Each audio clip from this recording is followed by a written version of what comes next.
Hello and welcome to the class. आज इस video में हम सीखेंगे कि भाषा और व्याकरण यानी कि लैंग्वेज और ग्रामर किसे कहते हैं। अगर आप इंग्लिश कोर्स के सारे वीडियोस शुरू से देखना चाहते हैं तो डिस्क्रिप्शन बॉक्स में लिंक है, आप उस पर क्लिक कर सकते हैं। भाषा यानी कि लैंग्वेज की यहाँ पर नीचे परिभाषा दी गई है। भाषा एक माध्यम है जिसके द्वारा विचारों, भावनाओं और जानकारियों को व्यक्त किया जाता है। Language is a medium of expressing thoughts, feelings and information. अगर आपको किसी और से कुछ कहना है, अपने मन में कोई बात है वो कहनी है या कुछ जानकारी देनी है, अगर आपको किसी को समय बताना है या कोई पता बताना है तो आप किस तरीके से बताएंगे। बहुत सारे तरीके हैं बताने के। अगर आप बोल करके या लिख करके वो बातें बताते हैं तो उसको हम लोग भाषा कहते हैं। ठीक है। विचार, आपके मन में क्या चल रहा है, आप क्या सोच रहे हैं, वो जब किसी को व्यक्त करना होता है तो हमें भाषा की ज़रूरत होती है। जैसे अभी मैं आपसे बात कर रही हूँ, हिंदी भाषा में बात कर रही हूँ। यहाँ पर मैंने लिखा है हिंदी और अंग्रेज़ी, दो भाषाओं में यहाँ पर लिखा है। तो यहाँ पर भाषा का मतलब हमें समझ में आया। इसमें हम लोग विचार व्यक्त करते हैं, अपनी भावनाएं व्यक्त करते हैं। भावनाएं मतलब आप बहुत खुश हैं या आप बहुत दुखी हैं या बहुत गुस्से में हैं, उसको भी जब आप किसी माध्यम से व्यक्त करने की कोशिश करते हैं तो भाषा हमें उसमें मदद करती है। फिर जानकारी, जानकारी मतलब कि किसी को आप कुछ बताना चाहते हैं, फैक्ट्स बताना चाहते हैं, जैसे मौसम का हाल बताना चाहते हैं या फिर कोई रास्ता बताना चाहते हैं या दुकान पे क्या क्या सामान है वो बताना चाहते हैं। तो इन सब जानकारियों के लिए भी आपको किसी भाषा की ज़रूरत होती है। यही चीज़ यहाँ पर अंग्रेज़ी में भी लिखी गई है। तो हमने भाषा का मतलब समझ लिया यहाँ पर। अब ये जो भाषा होती है ये बहुत तरीके की होती है। भाषा कई प्रकार की होती है, जैसे कि हिंदी अंग्रेज़ी। हिंदी अंग्रेज़ी तो हम सबको पता है। मराठी, गुजराती, बंगाली आदि, मतलब बहुत ज़्यादा तरीके की भाषाएं लोग इस्तेमाल करते हैं। यही चीज़ यहाँ पर इंग्लिश में भी लिखी है। Language is of many types like Hindi, English, Marathi, Gujarati, Bengali etcetera. आगे चलते हैं। अब हम ग्रामर के बारे में समझते हैं, यानी कि व्याकरण के बारे में समझते हैं। शब्दों को व्यवस्थित करके वाक्य बनाने के नियमों को व्याकरण कहते हैं। इंग्लिश में लिखा है the rules of combining words to form sentences are known as grammar. तो यहाँ पर हमें एक बात समझ में आई कि नियम, किसी तरीके के नियम जो होते हैं वो ग्रामर कहलाते हैं, यानी कि व्याकरण कहलाते हैं।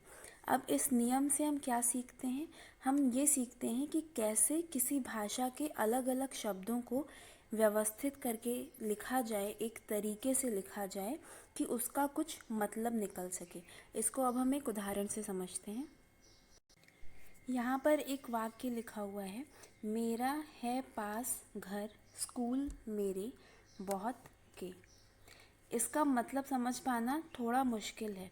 यहाँ पर बात जो कहना चाह रहा है कोई, वो सारे शब्द दिए हुए हैं लेकिन वो सही तरीके से व्यवस्थित नहीं है, इसीलिए इसका मतलब समझ पाना मुश्किल है। अगर इसी को हम सही तरीके से व्यवस्थित करके लिखें तो आसानी से इसका मतलब समझ लेंगे। तो उसको लिख देते हैं। यहाँ पर देखिए, इस वाली लाइन के सारे शब्द नीचे वाली लाइन में भी हैं लेकिन सही तरीके से। सबसे पहले मेरा, मेरा यहाँ पर है, फिर है यहाँ पर, पास, पास यहाँ पर, फिर घर, घर यहाँ पर लिखा है, फिर स्कूल, स्कूल भी है यहाँ पर, फिर मेरे, मेरे भी है यहाँ पर, बहुत, बहुत भी है, के भी है। तो जो चीज़ें ऊपर लिखी हैं ठीक वही सारी चीज़ें नीचे भी लिखी हैं, लेकिन एक सही तरीके से। मेरा घर मेरे स्कूल के बहुत पास है, ये वाली लाइन समझना कितना आसान है, लेकिन ये ऊपर वाली लाइन समझना इतना आसान नहीं था, इसमें हमें मुश्किल हो रही थी। तो व्याकरण जो है वो हमें ये सिखाता है, वो नियम बताता है जिस नियम से हमें शब्दों को व्यवस्थित करके लिखना है, किस तरीके से लिखना है, कौन सा शब्द पहले आएगा, कौन सा शब्द बाद में आएगा। ये सारे नियम हम ग्रामर यानी कि व्याकरण में सीखते हैं। अब यहाँ पर मैंने हिंदी का उदाहरण दिया है, इसी तरीके से अंग्रेज़ी में भी, इंग्लिश में भी शब्दों को सही तरीके से लिखने का जो तरीका है, जो नियम है, वो अंग्रेज़ी के व्याकरण में सीखते हैं और उसको हम लोग कहते हैं इंग्लिश ग्रामर। हिंदी के जो नियम हैं वो हम लोग हिंदी के व्याकरण में सीखते हैं, उसको हम लोग हिंदी ग्रामर भी बोल सकते हैं और हिंदी व्याकरण भी बोल सकते हैं। तो आज हमने भाषा किसे कहते हैं ये सीखा और ग्रामर यानी कि व्याकरण किसे कहते हैं हमने वो सीखा। यहाँ पर ये सिर्फ अंग्रेज़ी के बारे में नहीं है कि सिर्फ हिंदी और इंग्लिश में ये नहीं होता है।